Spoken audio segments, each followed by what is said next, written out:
એક જંગલમાં ટપુ નામનું નાનું પંખી રહેતું હતું.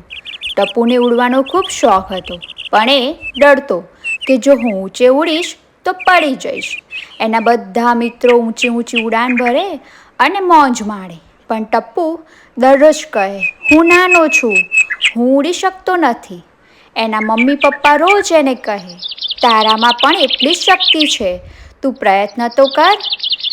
એક દિવસ તોફાની પવન આવ્યો અને ટપુ એના બધા મિત્રો ડાળી ઉપર બેઠા હતા. પવન એટલો જોરદાર હતો કે બધા પંખીઓ ઉડી ગયા. ટપુ ડરતો હતો, પણ એને યાદ આવ્યું, મારે પણ ઉડવું પડશે, નહીંતર હું જંગલ બહાર ફેંકાઈ જઈશ. એમ વિચારીને ટપુએ આંખ બંધ કરી અને પાંખો ફફડાવવાનું શરૂ કર્યું.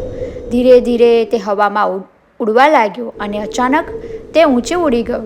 એ ખુશ થયો અને બોલ્યો, હું પણ ઉડી શકું છું, હવે હું ક્યારેય નહીં ડરું.